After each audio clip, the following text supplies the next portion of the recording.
नमस्कार। भाषणाशी सुसंगत चारोळ्या कशा वापराव्यात, किती वापराव्यात, कुठे वापराव्यात, किती प्रमाणात वापराव्यात याची संपूर्ण माहिती या व्हिडिओच्या माध्यमातून देतोय आणि त्यामुळे हा व्हिडिओ शेवटपर्यंत पाहायचा आहे। हो, भाषण अधिक रंजक बनवण्यासाठी आपण म्हणत असतो ना, भाषणाला शृंगारित करायचं आहे। म्हणजे शृंगार रस भाषणामध्ये कधी येतो तर भाषणाला सर्व बाजूनी तुम्ही शृंगारित केल्याच्या नंतर त्यामध्ये शृंगार रस ओतंबूत भरलेला दिसतो। हे शृंगारित भाषण करण्यासाठी चारोळ्या, स्लोगन, शेरोशायरी खूप महत्त्वाचा आहे। मग याचा वापर कसा करायचा? नेहमी सांगतो, कधीही कुठलंही भाषण असलं ना तर भाषणाशी सुसंगतच चारोळ्या जर असल्या ना तर ते भाषण चांगलं वाटतं, किंवा त्या भाषणाला त्या सुसंगत असलेल्या चारोळ्या असतील तर भाषण अधिक रंजक वाटतं, प्रभावी वाटतं।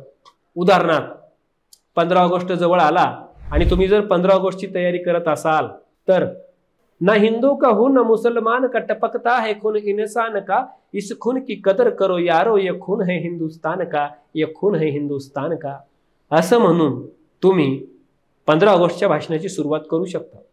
मग अधून मधून देशाविषयी चारोळ्या तुम्ही घेऊ शकता। म्हणजे क्यों मरते हो यारो यूं बेवफाओं के लिए, 2 गज की जमीन नहीं मिलेंगी तुम्हें दफनाने के लिए, अगर मरना है तो इस वतन के लिए मरो, हसीनाएं भी दुपट्टा उतार देंगी तुम्हारे कफन के लिए। असली एखादी चारोळी टाकली ना की अधिकच तुमचं भाषण प्रभावी होतं।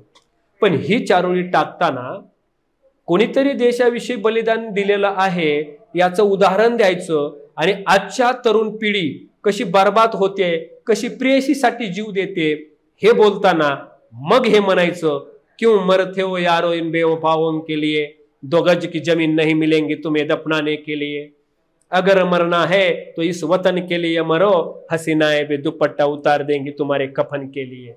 म्हणजे आत्ताच्या जे आत्महत्या करणारे तरुण आहेत याच्यावर बोलताना, देशाचं उदाहरण सांगताना ही चारोळी अगदी सुसंगत होते।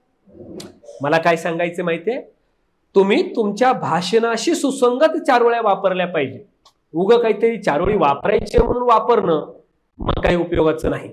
भाषणाशी सुसंगत चारोळ्या, भाषणाशी रिलेटेड शेरोशायऱ्या, कवितेच्या ओळी हे सगळं तुमच्याकडे असलं पाहिजे आणि त्यानं भाषण अधिक प्रभावी होतं।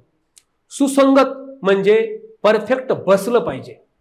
उगाच चारोळी बसतच नाहीये तिथं आणि ओढून ताणून तुम्ही शेर बोलताय, ओढून ताणून तुम्ही चारोळी बोलताय, मग त्याला काही अर्थ राहणार नाही। उदाहरणार्थ अभंगाची एखादी ओळ तुम्हाला तुमच्या भाषणात ऍड करायची असेल तर एखाद्या शॉपचं उद्घाटन असेल, तो जोडून या धन उत्तम व्यवहारे, उदास विचारे वेच करी उत्तमची गती, तो एक पावेल उत्तम भोगील जीवखानी, हे बोलून तुम्ही उत्तम व्यवहारातून धन कमवावे।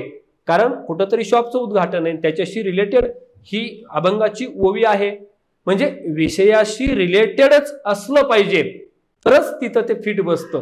आणि विषयाशी सुसंगत जर तुम्ही चारोळी वापरत नसाल तर मग किती चारोळ्या वापरल्या आणि किती पाठांतर केलं तर काहीही उपयोग होणार नाही। म्हणून ज्या चारोळ्या तुम्ही वापरत आहात, जे स्लोगन, ज्या टाळ्या घेणारे काही वाक्य असतात, शेरोशायरी असतात, कवितेच्या ओळी असतात, गझल, दोहे, जे काही तुम्ही वापरणार आहात ना ते विषयाशी सुसंगत असलं ना तर त्याचा प्रभाव पडतो। आता हे झालं भाषणामध्ये, राजकीय अथवा सामाजिक क्षेत्रातल्या भाषणामध्ये। कीर्तनकारांनी सुद्धा कीर्तन करताना विषयाशी रिलेटेड प्रमाण म्हणतो आपण त्याला, संतांची वचनं सांगितली, प्रमाण दिलं तर ते कीर्तन अधिक ऐकण्यासारखं म्हणजे सुश्राव्य असं होतं, नाहीतर मग त्याला काही अर्थ उरत नाही।